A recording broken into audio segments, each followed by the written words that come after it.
welcome back to my channel. For today's video, I'm going to be seeing how many new releases I can read throughout the month of May. It's weird saying that because for you guys it will be past tense when you see this, because you'll see this like after May, in June at some time, hopefully. We all know that I have a book buying problem. Do I need to go on a book buying ban? Yes, absolutely. Is 2025 the year for that? Absolutely not. And I can acknowledge that there's a problem there, but I just don't really want to do anything about it. This is my way of getting through some of the ones that I've bought this year, which I'm super excited for. And I also want to see if any of these are 5 stars, and if so, how many.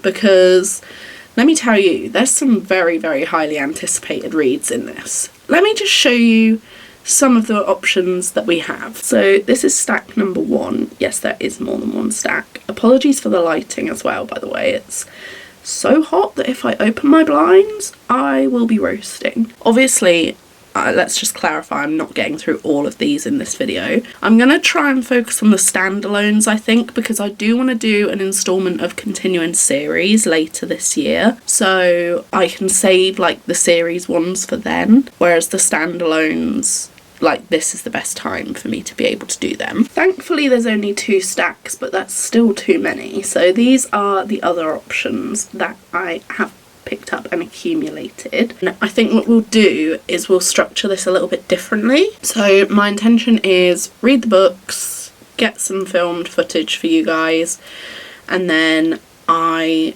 will give all of my thoughts at the end, because I don't like doing like halfway check-ins and then final reviews. I just want to give like final thoughts and ratings, but do them all at the end. And I thought maybe I could like rank them, like give you the reviews in order from like least favourite to favourite, so it kind of keeps some suspense. Without any further ado, I'm going to pick a book and we're going to get reading.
Hi friends, I finished the book.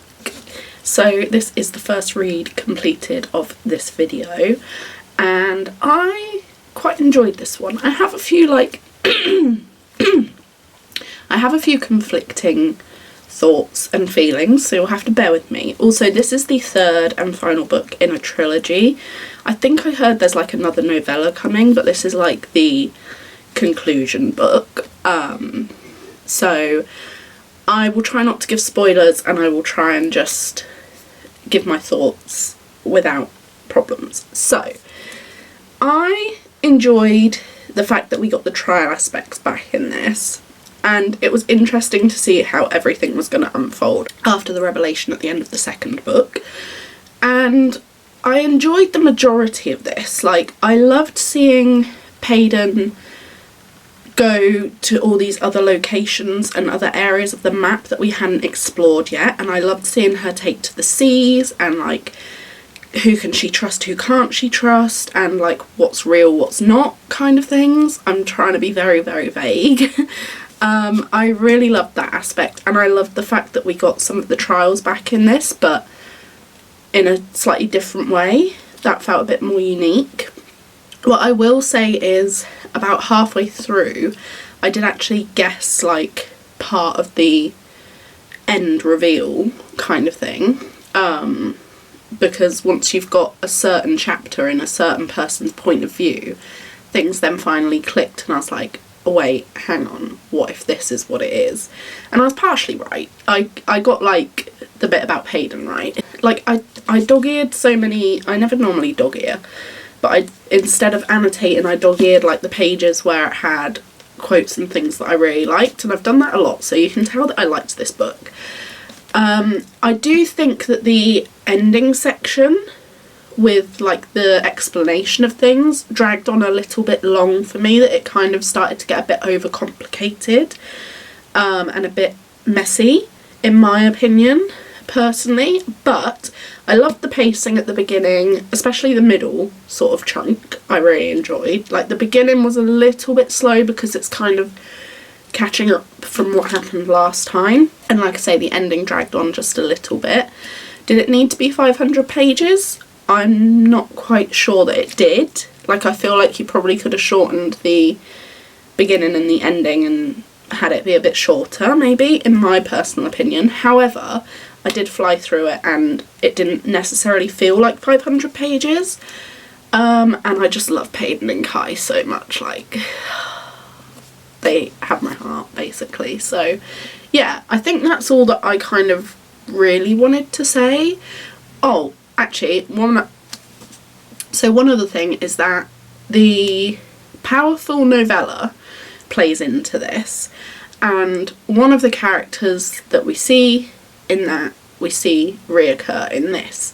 I thought they were going to be in it in a much bigger, more impactful way. Like, don't get me wrong, their inclusion was, I was like so shocked of what, I couldn't believe what was happening when it was, you think something's happened but it hasn't, or it has but not in the way that you think.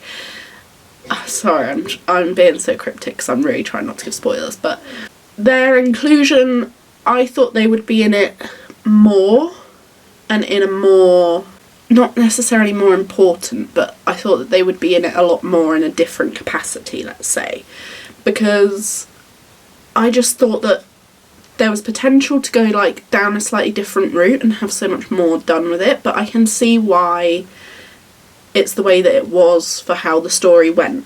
I'm glad I read it now whilst everyone is on the Fearless train and the hype is good, so yeah, I thoroughly enjoyed it. Now, I know in the beginning clip I said I was gonna just save all my reviews to the end. That's obviously not happening, we're going book by book.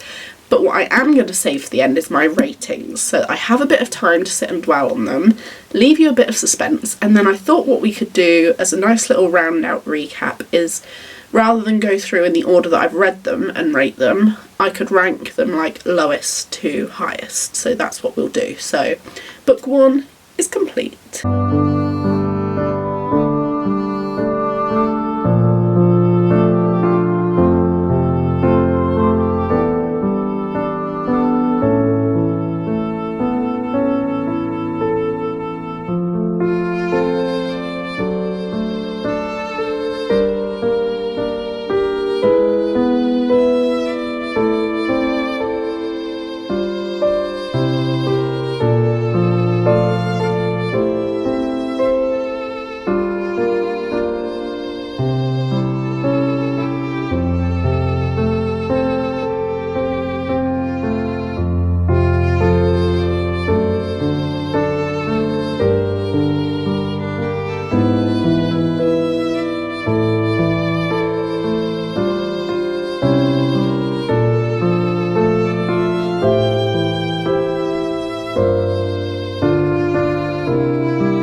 So I have now finished Great Big Beautiful Life by Emily Henry.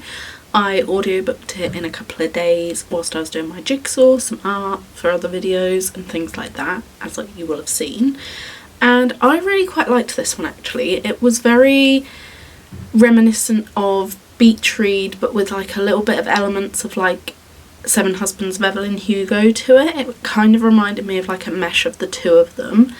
Now, I will say, this is probably on me, is that when I listen to an audiobook, sometimes I like zone in and out a little bit, and it's not because it's not captivating my attention, it's just I have such a bad attention span for these things. So yeah, I probably could have rated it higher if I would have read it physically and done that myself, but I wanted to wait till it comes out in paperback, and I thought wanted to do an audiobook in this video, so it was a good way to do that without having to audiobook something that I already own. But yeah, I really loved the story. I loved the glimpses into Margaret's life and the whole story.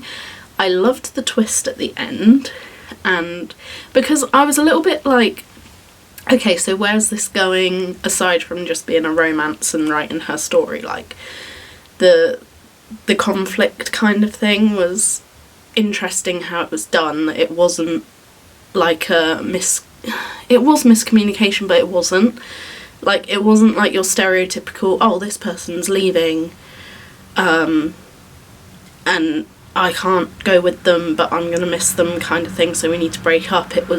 There was something solid that meant that they couldn't be together. Sorry, I'm really trying not to give spoilers, so my explanation I don't think is very coherent, but anyway, nevertheless, I loved it. I loved Alison Hayden. I don't know where I would rank this in my Emily Henry ranking. I do think overall my favourites are still Beach Read and Book Lovers, but I think this might come in third, you know, because it was so good and I had a great time, so can't complain.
Okay, so I have now finished No Place Left to Hide.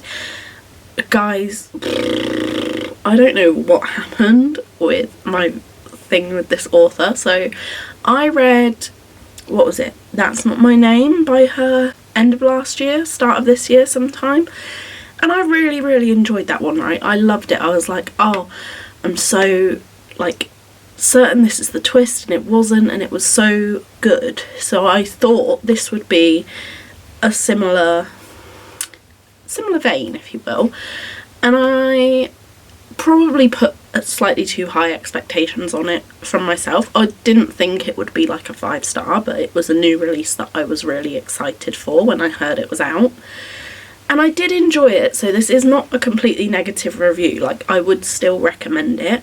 My issue is the main character is so unlikable, and all of the conflicts are so, like, immature, and the reasonings for things, and, like, what the main character does, and, like, the way that people are treated, it just was so, like, unrealistic to me, and so petty, and I'm like, how can you do all this just because of that? Like, it blows my mind. And so basically every chapter you go back and forth timeline perspective, so you have the before timeline and the now timeline. So before is telling the story of something that happened a few months ago, I think, or a month or so ago before, and then the now timeline is the present day.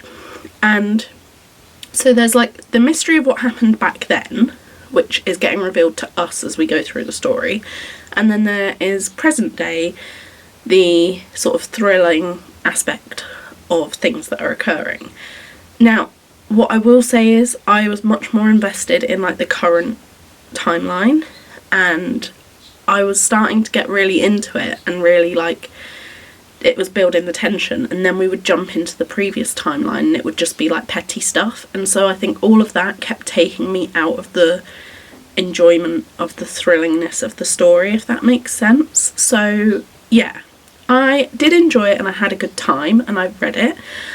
I would recommend it, just wasn't my favourite, wasn't up there with the That's Not My Name by her. So yeah, but that's another one down and we will move on.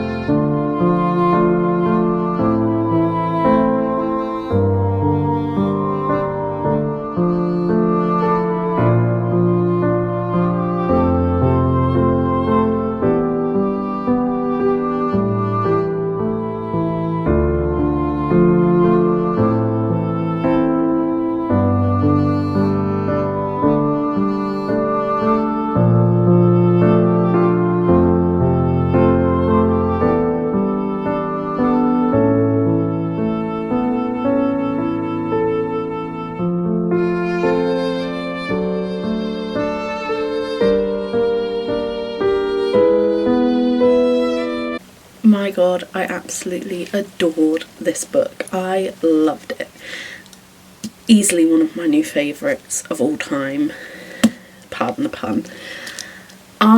This was just like, I felt it was kind of a perfect mixture of Daisy Jones and the Six, a little bit like, almost like Seven Husbands of Evelyn Hugo-esque vibes as well. Oh, it was so good. I loved it so much. Like just the kind of documentary-esque feel and push and pull and drama of it. Oh, I was so here for that. Oh, it also reminded me, that's another one, slightly of Carrie Soto's Back, so it was giving all the Taylor Jenkins Reid vibes because of the way that the female main character is portrayed as like this strong, independent woman who she knows what she wants, she's gonna stick up for herself, and she's just, her career is her sport and that's just what she wants to excel at no matter what people think of her. And it just was giving me all of those feelings, and we all know I love Taylor Jenkins Reid, one of my favourite authors. Like so many of her books have been 5 stars for me, and this, I know this isn't by her, but it just felt very reminiscent of that in the best way possible for me, and I had a truly wonderful time and experience reading this book. I know that I'm trying to read like as many books as possible for this month. That's within reason. Like, I'm not just staying up till ridiculous all hours and just constantly all day every day reading. Like, I'm having a reading life balance. But this book was so good that like I just kept wanting to read it, and whilst the weather was nice I was like, oh, I'm gonna sit outside and read it, and I went out and about a little bit and read in town and around town, as you would have seen in the clips, and just I was sitting and reading for like decent chunks of time at once, but then I was giving it enough time before I then read the next day because I wanted to savour it and make it last as well. And that ending, oh, the last bit really got me. I was like, oh, there's some wild stuff happens in this. I cannot wait till one day at some point I really want to reread this and go through and just annotate like everything out of it. Like, that is my, I loved it so much. So yeah, another one down. Let's move on.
finished Beautiful Ugly by Alice Feeney. This one I think was complex and interesting to me. Not complex, not the book was complex, my feelings and thoughts towards it are a bit conflicting. So in this book we're following Grady, whose wife Abby goes missing, and then a year later he goes to this like little remote island and he thinks he's seeing her everywhere, basically, is the premise. I don't want to say any more than that because I don't want to give any spoilers or anything away. Now, what I will say is the middle third of this book felt a bit like, what's the point? Like, quite slow. The beginning was okay, and then the end was quite quick paced, and obviously you get all the reveals and things, so the majority of it was fine. I'm not really sure how I feel about it. I think to me it's a little bit mid, because there were some things that like I guessed quite easily and they were obvious to me, and I think I will admit I was gagged by the twist at the end. I did not see that coming. Partly because I'm someone who doesn't theorise much as I'm reading, I'm just reading and I'm in it. But yeah, that shocked me.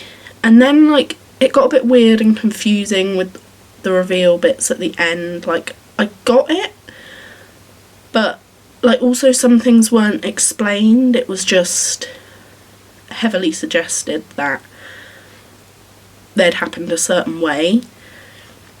I don't know, to me it just felt a little odd. I did like, however, that just like the title Beautiful Ugly, all of the chapter names were like contradictions as well. So you had like Deafening Silence and Busy Doing Nothing and things like that. So they were all funny little contradictions. Also, what I will say for this is it was only 300 pages, chapters were short, and it was quite decent pacing. That like, I mean, I'm not gonna lie, I did read 200 pages of this in a day, like, and that's not that normal for me. So yeah, do with that what you will. But now we've finished this one, we'll move on to the next one.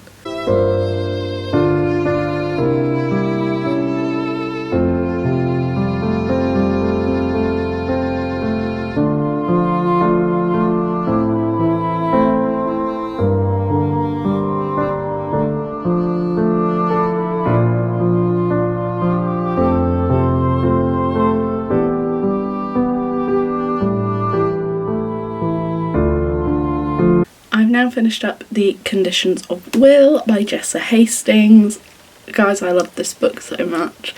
How she writes romances and like just describes all the feelings and like some of the things that the people say. And Sam Penny was so attractive in this. Like, oh, I just loved it, if you can't tell.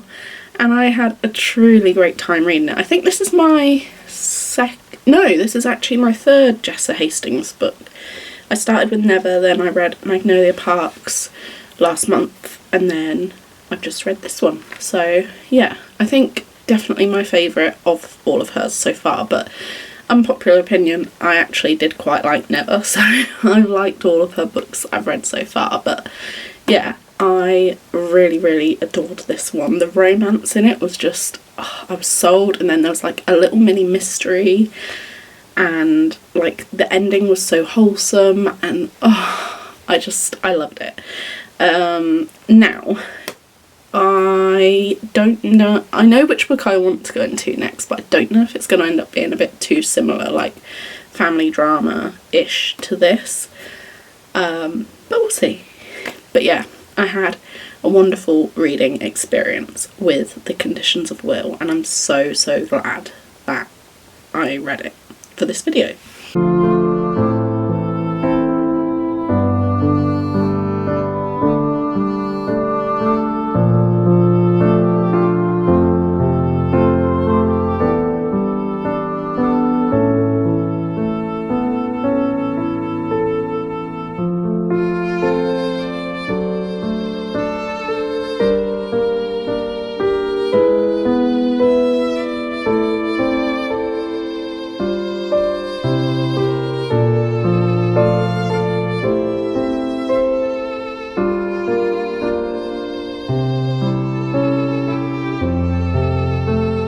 Please excuse the horrendous lighting and how tired I am, and if the light flickers, no, we are not in a horror film.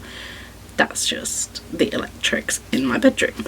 But I finished The Queen of Fives. I am not really sure what to say about this one. Like, it's my first book by this author. I own their debut, but I haven't read it yet.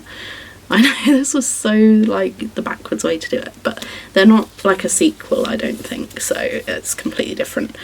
I liked the concept, but I feel like the execution wasn't overly thrilling. Like, it was a bit more mystery and mundane. But also I was confused why it was actually really happening in the first place. Like, I know there was like debts and things that people were trying to overcome by achieving their goals.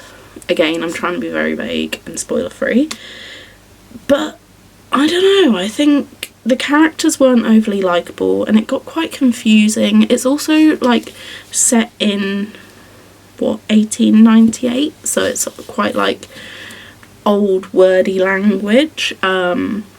Not too much, but like it wasn't just so straightforward as like a current day thing, which I know that I'm not the biggest fan of like olden times set things. Like, I prefer much more current based reads. I'm not a big like historical fiction girly, but in the right circumstances I do enjoy it, and normally in a mystery thriller kind of thing it will be the best format for me because I focus on the mystery and that instead. But this just felt very like, the scheme thing was interesting, but I just feel that like I don't know, I just feel a bit let down by it and I can't put my finger on why. Like, I would still recommend it, it was good, but it just wasn't a favourite, I think, and I think that's fine. Like, I read it and I enjoyed my experience, but some things just kept making me get distracted from it and it didn't completely grip me and hold my interest, but I think that is fine. So now that we've finished this one, we are going to move on to what is probably going to be, and I say that 99% certain, will probably be our final read of this vlog.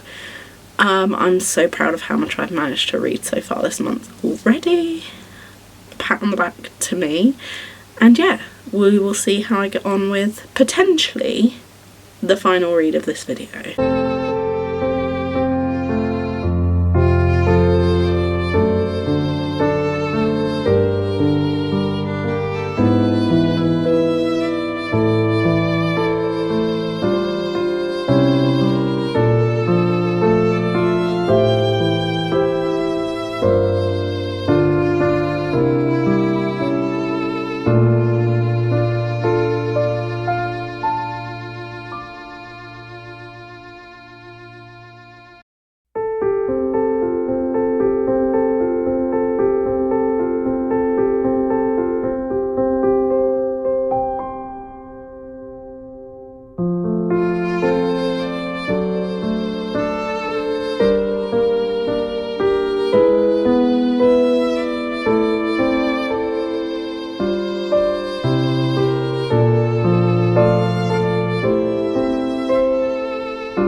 Please ignore my appearance and my voice. Unfortunately, I've now got ill.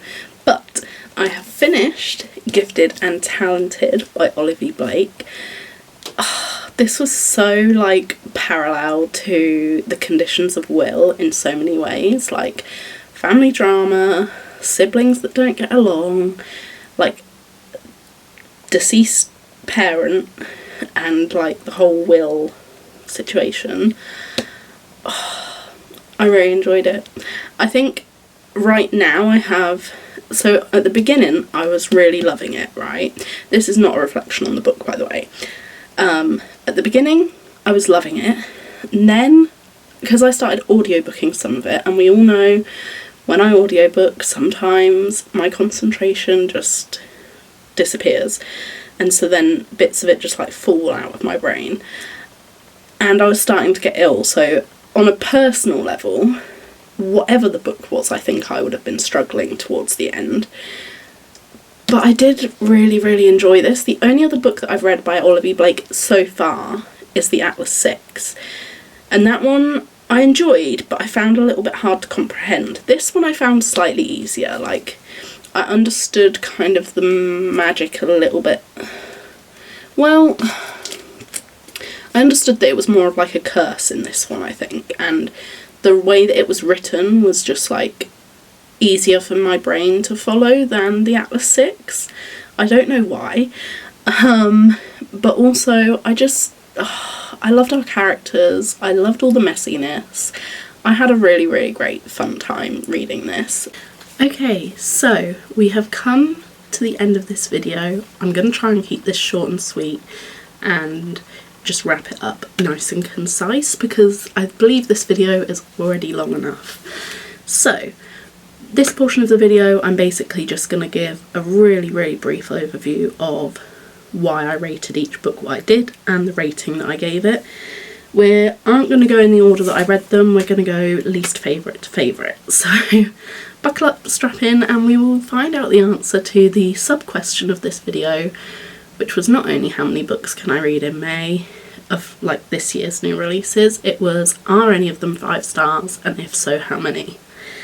Spoiler, we do have at least one. Okay, so in 8th place, because I read 8 books, I'm so proud of myself for that, especially because some of these are like chunky thick as well, to me at least. 8th place with 3 stars, I have The Queen of Fives. This one was fine and meh, and I would recommend it if you like a bit of mystery and like especially set in old and like pre-21st century. But yeah, I don't know, it didn't quite hit for me in the way that I thought it would. I thought it would be a lot more like card games and stuff, but it was just kind of manipulation for no reason and lots of randomness that just didn't sadly quite hit for me. You can tell which ones aren't my favourite because I don't have anywhere near as much to say for them. So in at number 7, I don't own it physically, I read it on my Kindle, is No Place Left to Hide. This one I also gave a 3 stars, but I enjoyed it slightly more than The Queen of Fives, so that's why I was able to kind of separate them, and I had to choose an order. This one I didn't mind, I just didn't like the fact that every time we got to a point where I was like really invested in the thrilling aspects of the current timeline, we then got taken out of it with the past timeline, which was very boring in comparison, and it took so long to uncover the secrets that we were getting to.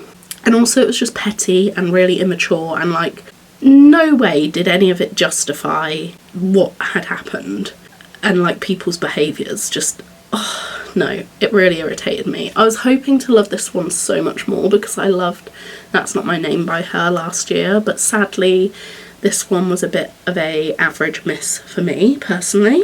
Next, in at number 6, we have Beautiful Ugly by Alice Feeney. I didn't mind this one. I gave it a 3.5 stars. It was a little bit more interesting, like mystery... Can I speak?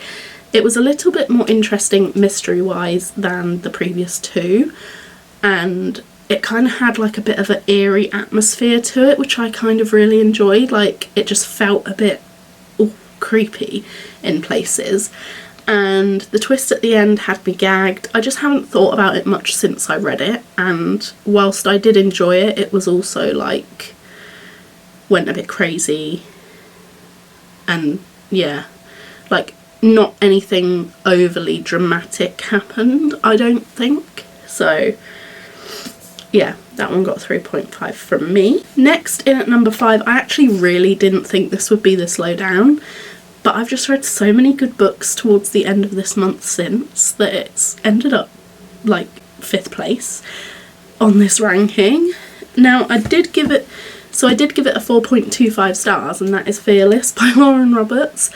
I enjoyed this. I believe this was probably actually maybe the first one that I read, I think. And most of it has stuck with me. I think my issue with it is that the ending with a specific character getting didn't feel necessary to have happened, and also there was another character that I thought would have been present in it a lot more than they were, but that bit did shock me as well, I can't lie. And I liked the fact that we got chapters from an extra person's point of view in this as well, and I just really loved seeing Paden and Kai, and Paden taking on the trials again and taking to the seas and going to explore other areas of the map. Like, it did feel quite refreshing and rounded out the series quite nicely. I do actually think that maybe my favourite book of the series is possibly book 2, which I know is very controversial because people didn't really like that one. But I just feel like you get the most like Kai and Paden sort of back and forth banter. I think of the 3, this is probably quite easily my least favourite, but that being said, 4.25 stars, and I really did enjoy it and have a great time with it. Next in at number 4, again I don't own it physically, I listened to the audio of this one, which may have affected my rating. I will give it a reread when it comes out in paperback and buy it and read it then, properly physically, and that was Great Big Beautiful Life by none other than the Queen, Miss Emily Henry. So this one I rated a 4.75 stars. I really enjoyed it actually. It kind of felt a little bit reminiscent to one of my all-time favourite books, The Seven Husbands of Evelyn Hugo, to me, with the whole like writing this famous woman's story kind of aspect. And I really liked the relationship between the two writers as well.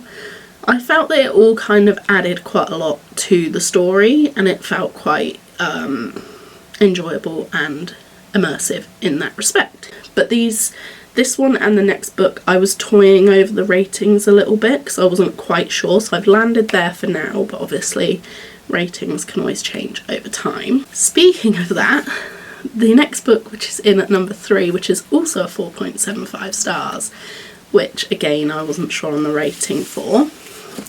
And like also this one I've only just finished, so it hasn't had as much time to sit with me as the others. But in at number 3 with 4.75 stars also is Gifted and Talented by Olive E. Blake. There's another book on this list which we haven't got to yet, which is a similar premise to this, as I said in my wrap-up clip. And I didn't know that that was something that I liked, but clearly it's a format that works for me. And I loved like the whole magic, but it kind of being like a curse element in this, and then obviously the messy family drama and the inheritance, and yeah, I just, for how long it was, I do feel like possibly it dragged on a little bit and like lost me a bit of the way through, but then that could also be just because I'm so ill that I just lost all like motivation, to be honest, with everything. So I think to do it justice I would need to give it a reread at some point when I'm well, to see how I get on. But before I got ill I was really loving it, so I think it's a me problem, not the book. And I love the fact that like some of the chapters are literally so short, they're like a paragraph on the page like this. And also you get like the absolutely stunning artworks, like that always ups the rating for me because I'm an artist, so I greatly appreciate that. And then you also get like, I'm trying to find an example of it. You get like these like scenes that are like typed out like a play sort of scene, if you can see that, if it's not too overexposed. So yeah, lots of different formatting with that one, made it very, very fun and enjoyable. In at number 2, I fully anticipated this being my number 1, but they're like tied in my mind, so it kind of is, but it's number 2. We have our first 5-star of this video.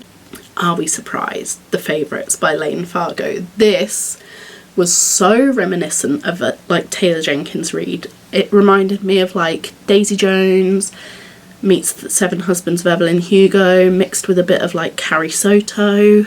I say Carrie Soto because it's about this woman and her sport and how she doesn't really care what people think. She just wants to be the best at this sport. Like, that is literally her life. And we follow our two main characters. They're ice dancers, so they're skaters. We all know I love like any sort of skating, gymnast, ballet, acrobat, anything like that. Give me it.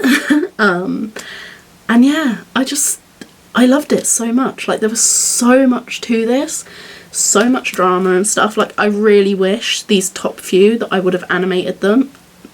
I literally can't speak today. I really wish that these top few I would have annotated them. That's what I meant to say.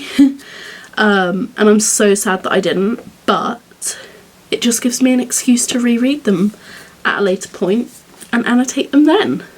And then, who knows, I'll probably prefer doing it that way anyway. I don't tend to annotate books on the first read because I've done that previously before, and then I've, on reflection further down the line, not enjoyed the book, wanted to get rid of it, and then it's had annotations. So yeah, I thoroughly enjoyed this one though. One of my new all-time favourites. Now, in at number 1, probably no surprise, we have The Conditions of Will by Jessa Hastings, our second 5-star of this video. I just can't tell you, I absolutely adored this. Like, I know I like her writing because I've read Never by her, which, controversial opinion, I actually really liked. And I read Magnolia Parks last month and quite enjoyed that one. And so I knew that I liked her writing, but I wasn't expecting like greatness to wow me from this. But the way she wrote the relationship between our main character, Georgia, and Sam Penny, and like just all the family drama dynamics and like everything that happened in that, and the like secret twist, oh god, it had me gagged. I wanted more. And it was already like a long enough book. So yeah, there we have it. That is my 8 books which I managed to read in the month of May. So I managed to get through 8 2025 new releases, and we found 2 5-stars, which is brilliant because I was severely lacking 5 stars. I think I've only had like 3 so far this year, which is possibly more like a 2. So yeah, I finally have some 5 stars under my belt and I'm feeling good about it. But yes, I really hope you've enjoyed this video. Sorry it's a little bit more of a longer one. Hopefully you enjoy that. If you did, please give it a like and remember to subscribe if you haven't already, and hopefully I will see you very soon with another video.